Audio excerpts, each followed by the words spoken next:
right here is Sarah, one of my best friends. I met her in my first year of fashion school. June is her birthday month, and I thought there was no better way to celebrate than to make her a custom outfit. To get a baseline of her style, let's take a look at her social media. The first outfit I see is this one, which is a really cute, I guess like pre-pleated material in plaid, a white t-shirt. And then here we have also like, I guess a midi skirt just past the knee. Again, a white shirt. This one has sort of like a gather up in the front, some sneakers. Cool, this is so cute, her and her sister. Wearing a denim jacket. Okay, cool, this might be the same day. Yeah, same denim jacket, black t-shirt, distressed jeans. Yeah, okay, so I already kind of had in mind that I was gonna make her probably like a dress or a skirt because I know that she wears those a lot. Oh, these pants are very cool. I don't remember ever having seen her wear these pants before. I really like these pants. What do we got here? Okay, well that's just a hiking outfit. That doesn't really count, I guess. Okay, so this is basically like a peach sort of lacy almost tank top with white shorts. This is, oh my God, this is at her graduation. What a little cutie, huh? Oh, there's me, oh, okay, this is really nice here. This is really good. I love this type of shirt on her with like a tight bottom. With a tight bottom, that sounds so weird. And then this is like a long sort of polo jersey dress. Okay, holy smokes was I ever goth. Let's get out of here. Okay, here's another outfit where she's got on sort of something like what I just described, where it's more of like a voluminous t-shirt and then tight shorts. See, clearly she's got more of like, I wanna say feminine, but maybe that's not right. Like sort of a more feminine, but also more like classy style than me, I guess. Like a little more businessy, perhaps. With all that in mind, I created, of course, a Pinterest board of ideas that I thought she might like. Her two favorite items were dresses, these two to be specific. I also really liked both of these options, so we headed out in search of fabric. Hey, I'm looking for a light cotton that would be suitable for like a summer dress. Do you want a print or a solid? What do you prefer? That's difficult. Depends how the print looks like, right? There's some prints over here too if you want to take a look at these. These would all work. Along this top shelf. I'm not too keen on the prints. No. This is kind of interesting. Actually, no, it's a little couchy.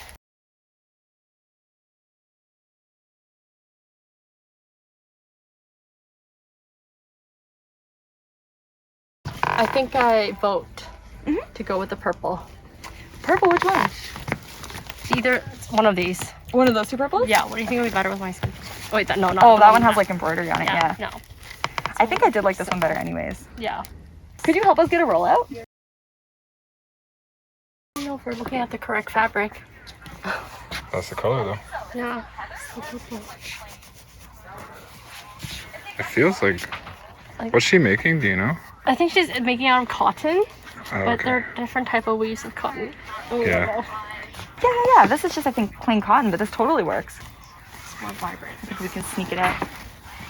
I like it. Okay. It makes it look quite tan, actually. Oh, good. That's what I want. Yeah, I like this. That looks beautiful for me. Do you want to hold this for a second? Yeah. 2, 3, 4. Cool. Oh wow, this is dusty. I feel like it's been sitting around for a second. You need that, buddy? Yeah, I need 4. Holy shit. Alright guys, so here is the purple cotton that Sarah selected up close. It's a little thinner than I had first realized, so I think I'm gonna have to like double layer the whole entire dress just to make sure that no underwear shows through, but luckily I bought a ton of extra, so we have plenty of fabric to do that. After sitting with and ruminating on the 2 reference dresses for a while, this is the final design that I've come up with. Essentially, it's a midi-length dress with puff sleeves, a square neckline, and a slit on the front left leg. As usual, let's get to drafting. For this pattern, I'm actually starting with a pre-made bodice block that I have purchased online. A block is basically just that, a building block for patterns. It's meant to just fit the body perfectly and is completely plain so that you can turn it into anything you want. I traced out the bodice that was closest to Sarah's size using this spiky roller wheel and made the adjustments I needed so it would fit her better. Then I turned that triangular dart at the bottom into a princess seam, both of which just serve to keep the bodice contoured to the shape of the body. Next, I moved on to drafting the skirt. I didn't use a pre-made block for this one, instead I just drafted it from body measurements like I usually do. Skirts are really simple to draft. You just mark out the waistline, hip line, and length that you want, then finish up by adding in darts at the waist to contour. I created princess seams on the skirt as well to correspond with the seams on the bodice. Pattern done and done. There is all 4 skirt pieces, and here is all 4 bodice pieces. The only thing that we're missing is the sleeve because I forgot to ask for Sarah's bicep measurement. So I'm gonna just sew the body of the dress first, and then we'll do the sleeve after the fact. The cutting portion of these videos is always pretty self-explanatory. I just lay out my pattern pieces in the most efficient way possible and cut. There really is kind of an art to cutting and wasting the least amount of fabric possible. At large companies, they even use computer programs to generate markers that lay out the pieces as tightly together as possible, so that the smallest percentage of fabric goes to waste. Before sewing, I needed to serge some of the raw edges. Or actually... yeah, no, this doesn't have to be serged at all. I can just sew this together. Because the dress is double layered everywhere, I didn't actually need to serge most of the seams. Most raw edges would just be inside the dress, never to see the light of day again. Next, I started sewing all the vertical seams on the bodice. Then I sewed the 2 layers of the bodice together. At this point, Sarah had sent me her bicep measurements, so I started working on the sleeve. This is the pre-made sleeve block that came with the bodice, meaning that they already fit together perfectly.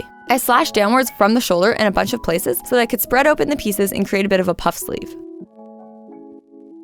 Next, I cut the sleeves out of the fabric and serged the edges.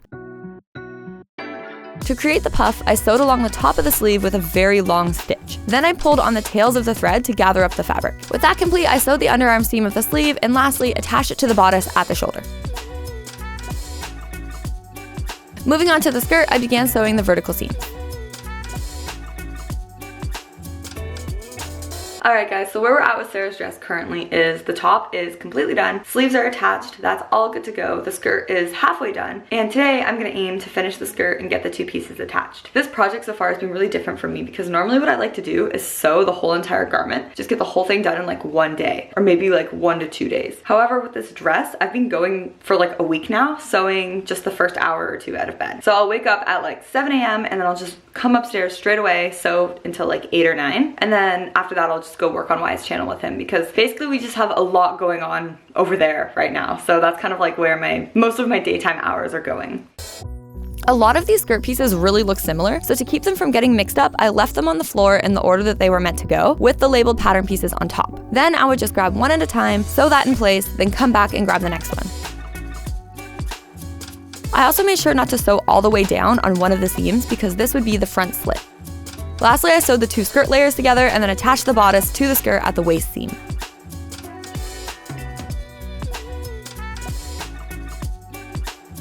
Alright guys, so we got the zipper for Sarah's dress. It actually matches perfectly the color. I wasn't sure that they were gonna have the exact right shade of purple. So all I have to do is install the zipper in the back, put a hook and eye at the top of the neck where the zipper ends, and put some elastic around the sleeves and just finish the sleeve hems really fast. And then later today, we're taking the dress to Sarah, so I cannot wait to see her reaction to it. I sewed the zipper to the back seam on both sides, then attached the hook and eye by hand.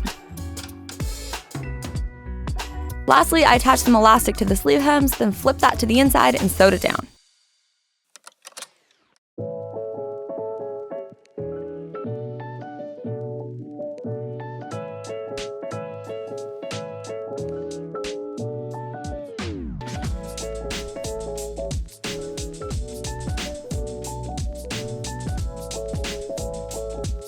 So you're happy with the dress? Yes, I love it. Thank you so much. I love the slit.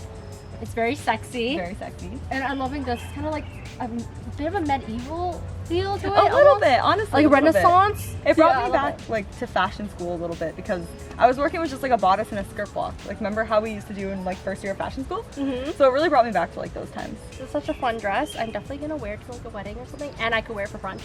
Perfect. You could wear it for brunch. Yeah. I think it really suits you. Thank you so much. Of course.